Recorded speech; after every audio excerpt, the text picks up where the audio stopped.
우리는 모두 각자의 삶의 무게를 견디면서 살아간다. 재정적인 무게, 직장에서 지위에 대한 무게, 가정에서 부모의 책임에 대한 무게, 자식으로서 기대감에 대한 무게들로 한없는 중압감에 시달리면서 살아간다. 하지만 인생 별거 없다. 프랑스 철학자 몽테뉴의 수상록을 통해서 우리에게 삶의 무게를 줄여주고 휴식 같은 시간을 가질 수 있게 이야기한다. 몽테뉴는 말했다. 우리는 삶을 사는 동시에 죽음을 사는 존재다. 모든 건 다 망하고 나는 어차피 죽는다. 인간에게 모든 일은 끝이 있다. 지금 내가 겪고 있는 고통스러운 상황들은 시간이 지나면 어떻게든 끝이 난다. 힘든 회사 생활에도 분명 내가 출근하는 마지막 날이 있을 것이다. 내 인생은 잠시 접어두고 잠 못 자면서 힘들게 키웠던 자식들도 어느새 훌쩍 커서 내 곁을 떠나게 된다. 궁극적으로 인생도 언젠가는 죽음이라는 끝이 온다. 죽음은 인생의 결론이라고 이미 정해져 있다. 그래서 모든 존재는 죽음 아래에서 평등하다. 죽음은 자연의 섭리이고 우리는 그 자연의 미세한 조각 중 하나이다. 부자도 가난한 자도 죽고 직장인이든 의사든 누구든 간의 결론은 죽음이다. 오래 살았는지 짧게 살았는지도 상관없다. 죽음 앞에서는 다 똑같다고 몽테뉴는 말했다. 사라지고 난 후에는 길고 짧음이 아무 의미가 없기 때문이다. 인간의 수명이 100년이라면 자연이라는 수억 년 단위의 시간으로 봤을 때 지극히 짧은 순간이다. 이러한 자연의 거대한 시간 속에서 인간의 삶에 일어나는 다양한 불행한 일들은 그저 먼지가 날리는 정도의 일이다. 자연의 관점에서 행복하거나 불행한 인생을 나눈다는 것은 큰 의미가 없다. 죽음은 우리가 유한한 존재인 것을 깨닫게 해준다. 우리는 태어나서 삶을 살지만 동시에 죽음으로 한 발씩 다가가게 된다. 죽음을 대하는 태도는 두 가지로 나누어진다. 하나는 내가 죽는다는 것을 완전히 잊고 끝이 정해지지 않은 것처럼 삶을 살아가는 것이다. 다른 하나는 언젠가는 반드시 끝이 있으며 결국 나는 죽는다는 결론을 받아들이고 기억하며 사는 것이다. 몽테뉴는 죽음에서 도망가는 것은 삶에서 도망가는 것이라고 말했다. 그래서 인간은 온전히 죽음이라는 사실을 받아들여야 한다고 강조했다. 죽는 것은 아름다운 자연의 섭리이며 인생의 끝을 받아들이고 직시하는 것이 삶의 진짜 모습을 볼 수 있는 좋은 방법이라고 말했다. 죽음이 가까이 다가오면 우리 삶의 본래 모습이 드러난다. 내가 죽기 직전에 소중하다고 생각하는 것들과 기억들이 나에게 진짜 소중한 것이라는 사실 깨닫게 될 것이다. 인생에는 우선순위가 있다. 인생에서 내가 무엇을 중요하게 생각하고 무엇을 덜 중요하게 생각하는지에 대해 끊임없이 가치 판단을 하게 된다. 그리고 그것을 통해서 행동하고 인생을 살아간다. 우리가 언젠가는 죽는다는 사실을 직시하고 인생의 우선순위를 다시 한번 정리해보자. 한 일화로 호주 여성이 생활비를 벌기 위해 영국에 있는 양로원에서 노인들의 병간호를 했다. 노인들은 죽기 직전에 평생 사는 동안 후회되는 일들을 그녀에게 이야기했다. 그녀는 많은 사람들의 이야기를 들었지만 후회되는 이야기는 신기하게도 공통적으로 반복된다는 사실을 깨달았다. 첫째, 내가 나다운 삶을 살지 못하고 타인이 원하는 삶을 살았다. 둘째, 그렇게 열심히 살 필요가 없었다. 대신 가족들과 더 많은 시간을 함께 하지 못한 것을 후회했다. 셋째, 자신의 감정을 더 솔직하게 표현하지 못한 것을 후회했다. 네 번째, 친구들과 좀 더 연락하며 살지 못한 것이 후회된다고 말했다. 다섯 번째, 남들에게 빗대어 나의 행복을 판단한 것을 후회한다고 이야기했다. 돈을 더 벌어야 했었다.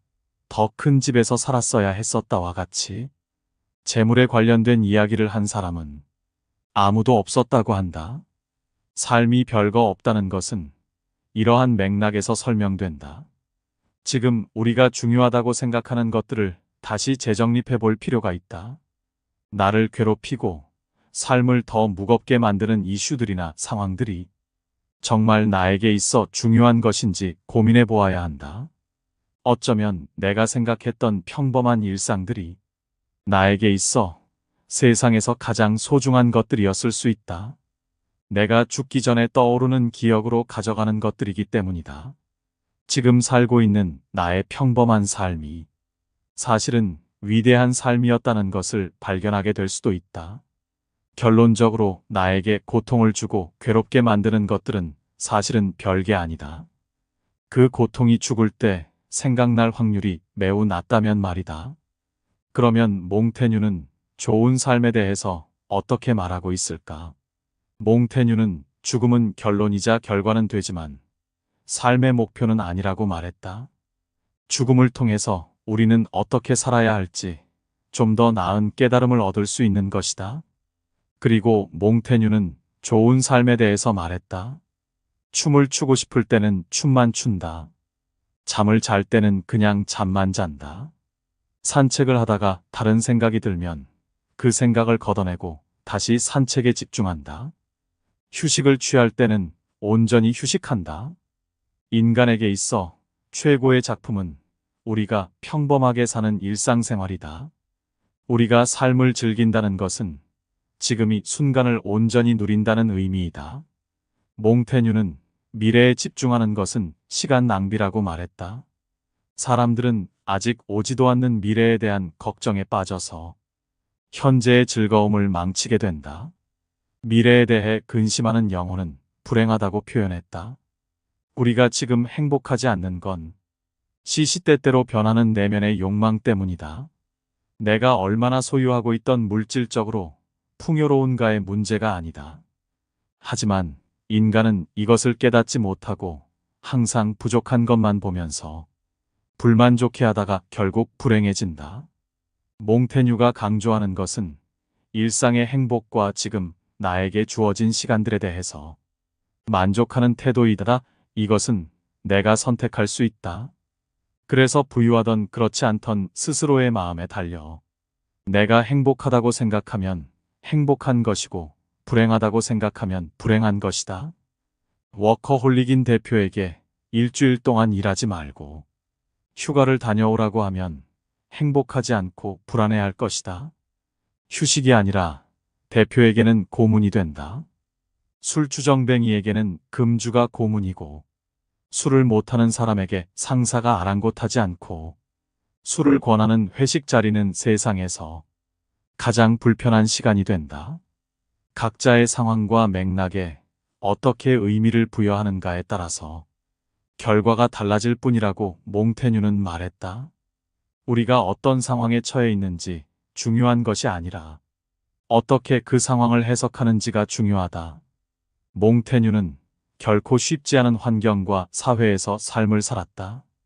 그는 역사상 가장 어두웠던 시기인 16세기 유럽에 살았다. 카톨릭교와 개신교 간의 갈등이 극도에 달해 있었다. 그리고 14세기에 창궐한 흑사병이여 유럽 사람들을 위협했다. 흑사병은 몽테뉴의 인생에도 개입되었다. 그가 30살이 되던 해 평생의 친구인 라보에티를 전염병으로 잃었다. 그가 시장으로 임명되었던 보르도에서는 흑사병 때문에 시민의 절반인 1만 7천 명이 죽었다. 혼란의 극치였던 유럽에서 스스로에 대해 연구했다. 인간을 면밀하게 관찰하여 생각을 정리했고 이에 대한 통찰과 생각을 수상록을 통해서 우리에게 전해주었다. 마지막으로 몽테뉴는 삶을 온전한 나 자신으로 살라고 말했다. 타인을 향한 시선은 거두고 모든 관심과 생각을 오직 자기 자신에게 쏟아부어야 한다. 삶에서 판단과 평가를 내릴 때 남들의 기준이 아니라 내면의 기준으로 모든 것을 스스로 평가해야 한다. 매일 매 순간 타인을 향해 있는 시선을 나에게 돌려서 나라는 존재가 있다는 것을 먼저 느껴야 된다. 내가 무엇을 좋아두고 어떠한 생각을 하고 있는지 자신을 이해하기 위한 노력도 멈추지 않고 고민해야 한다. 나의 기쁨은 내 스스로 결정하고 타인에 의존하는 기쁨은 경계하는 것이 좋다. 나의 행복을 타인에게 좌지우지되게 맡긴다면 스스로는 행복해질 수 없다. 내가 바꿀 수 있고 의도할 수 있는 건 오직 나 자신밖에 없다. 나에게 주어진 시간과 나라는 존재는 오직 스스로에게만 허락된 것이다. 나에게 타인을 위한 삶은 버려야 하는 찌꺼기들이다. 그게 바로 자신을 위한 삶이다. 몽테뉴는 진정으로 나 자신이 되기 위해서는 온전한 나만의 공간과 시간을 갖는 것이 중요하다고 말했다. 직장, 가족, 친구 관계와 같이 나에게 주어진 삶의 의무들에서 잠시 벗어나 보는 것이다. 나를 올가매는 속박과 당연했던 관계에서 잠시라도 떨어지면 지금까지 보지 못했던 나 자신의 참 모습을 보게 될 것이다. 가능하면 1년 중 며칠을 계획하여 홀로 보내는 시간을 가져도 좋다. 그게 어렵다면 하루 중 단 30분이라도 내가 나를 만나는 시간을 가져보는 것이다. 타인과의 만남과 여행의 시간을 낼 수 있다면, 나 자신과의 약속도 마음만 먹으면 지킬 수 있다. 무언가 나를 올가매고 속박하고 있으면 온전한 나를 만나는 것이 쉽지는 않다. 직장에서 중요한 프로젝트를 진행하고 있는 중에는 나의 모든 영혼과 생각은 회사에 머물러 있다. 퇴근 후에도 프로젝트를 이렇게 진행하고 관리해야지, 사람들에게 이렇게 소통해야지라는 생각들이 문득 떠오른다. 이런 상황에서 나 자신에게 온전한 관심을 주는 것은 매우 어렵다. 그래서 물리적인 요소뿐만이 아니라 정신적으로도 온전하게 분리되어 나에게 집중할 수 있게 환경을 마련해야 한다. 그래야 내가 나를 제대로 볼 수 있다. 나다운 삶은 그 자체로 재미있는 삶이다. 나라는 존재는 나와 평생을 함께할 스스로의 동반자이다. 내 안에 스스로의 동반자가 나를 아끼고 나에게 애정을 쏟고 나를 존중한다는 건 모든 사람에게 인정받지 못하고 비난받는다고 해도 최소한 한 명은 절대적으로 내 편인 동반자를 얻게 되는 것이다. 삶의 결론은 죽음이라는 사실을 직시했을 때 우리는 진정한 현실을 만나게 된다. 죽는다는 사실을 통해서 삶의 진정한 우선순위를 다시 정립할 수 있게 되고, 그 과정 속에서 우리를 짓눌렀던 삶의 무게를 가볍게 할 수 있는 깨달음을 얻게 된다. 그 후에는 단지 삶을 즐기면 된다. 살아가고 있는 지금 이 순간을 즐기고 나라는 사람을 나를 최우선으로 하는 스스로의 동반자와 함께 존중하면서 재미있게 살면 된다. 오늘 영상도 재미있게 보셨다면 좋아요와 구독 부탁드리겠습니다. 감사합니다.